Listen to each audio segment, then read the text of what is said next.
জেগে উঠেছে রিপাবলিকের টিমের কুসুম ফাটিয়ে দেওয়ার জন্য। হাইকোর্টে বড় ধাক্কা ময়ূখ রঞ্জন ঘোষের, মামলা থেকে রেহাই নয় এবং রিপাবলিক বাংলার জন্য মহা বিপদ। চ্যানেল কি বন্ধ হয়ে যাবে নাকি জবাব চাই বাংলা শো বন্ধ হয়ে যাবে, উঠছে বড় প্রশ্ন। দেশের সংবিধান যে মানে না তার দেশে থাকার অধিকার নেই। ময়ূখ রঞ্জন ঘোষ যদি সংবিধান না মানে তাহলে সেই দেশ থেকে বেরিয়ে যাও। কথায় বলে চোরের 10 দিন আর সাধুর 1 দিন। এবার ময়ূখ রঞ্জন ঘোষ এবং রিপাবলিক বাংলার জন্য মহাবিপদ। বন্ধ হয়ে যেতে পারে রিপাবলিক বাংলা চ্যানেল অথবা জবাব চাই বাংলা টক শো। রিপাবলিক বাংলার সাংবাদিক ময়ূখ রঞ্জন ঘোষ এখন একের পর এক আইনের ধাক্কার চাপে। এই বিতর্কিত সাংবাদিকের বিরুদ্ধে উঠেছে গ্রেফতারেরও দাবি। কলকাতা হাইকোর্টে দায়ের করা একটি পিটিশনে ময়ূখ রঞ্জন এবং রিপাবলিক বাংলা চ্যানেলের মালিক মামলা থেকে জামিন চাইলেও তা খারিজ করে দিয়েছেন বিচারপতি। বরং আদালত জানতে চেয়েছে কেন এই বিতর্কিত সাংবাদিককে গ্রেফতার করা হবে না। কিছুদিন আগে রিপাবলিক বাংলার বিতর্কিত টক শো জবাব চাই বাংলাতে ময়ূখ রঞ্জন ঘোষ এক চরম বিভাজনমূলক মন্তব্য করেন। সেখানে তিনি বলেন, একই বৃন্তে দুটি কুসুম, কিসের কুসুম? লজ্জা লাগে না? কাণ্ডে পিণ্ডে এই মুহূর্তে আপনারা গিলবেন, ভারতের খাবেন, আবার ভারতের থালা ফুটো করবেন। একই বৃন্তে দুইটি কুসুম, কিসের কুসুম? কিসের কুসুম? লজ্জা লাগে না? কাণ্ডে পিণ্ডে এই মুহূর্তে আপনারা গিলবেন, কাণ্ডে পিণ্ডে ভারতের খাবেন আর ভারতের থালা ফুটো করবেন। বেরিয়ে যান, বেরিয়ে যান যদি আপনার মনে হয় যে আপনি সেকুলার। বেরিয়ে যান আজ জবাব চাই বাংলা থেকে, বেরিয়ে যান, কাল দেশ থেকে বেরিয়ে যান। এছাড়া তিনি বলেন, ভারতীয় সংবিধান থেকে সেকুলারিজম শব্দটাই সরিয়ে দিতে হবে।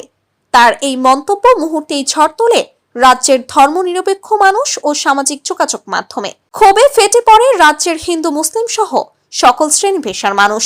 সে পয়সা রোজগার করে মিথ্যা কথা বলে, কুৎসা করে, অপপ্রচার করে, বুড়ি বুড়ি মামলা রয়েছে আদালতের নামে। পাশাপাশি ময়ূখ রঞ্জনের বিরুদ্ধে মামলা দায়ের করা হয় এবং অবিলম্বে তাকে গ্রেফতারের দাবিও জানানো হয়। ময়ূখ রঞ্জনকে অবিলম্বে গ্রেফতার করতে হবে। বাংলার সম্প্রীতি বিনষ্টকারী ময়ূখ রঞ্জনের অবিলম্বে গ্রেফতার করতে হবে। রাজ্যের বিভিন্ন থানায় তার বিরুদ্ধে প্রায় 50 থেকে 55টি মামলা দায়ের করা হয়েছে। ফলে ময়ূখ রঞ্জনের আইনি জটিলতা আরও বেড়েছে।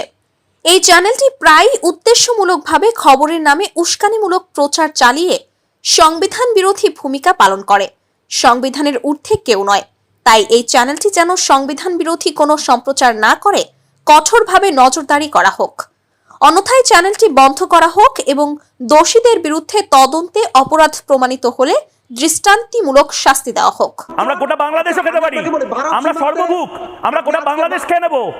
খেতে পারবো না মানে ভাত খেতে পারবো না তো বাংলাদেশ খাবো। এতে ভবিষ্যতে কেউ এমন স্পর্ধা দেখানোর সাহস পাবে না। ভারতের ধর্মনিরপেক্ষ সংবিধানের প্রতি ন্যাক্কারজনক মন্তব্য করেছেন ময়ূখ রঞ্জন।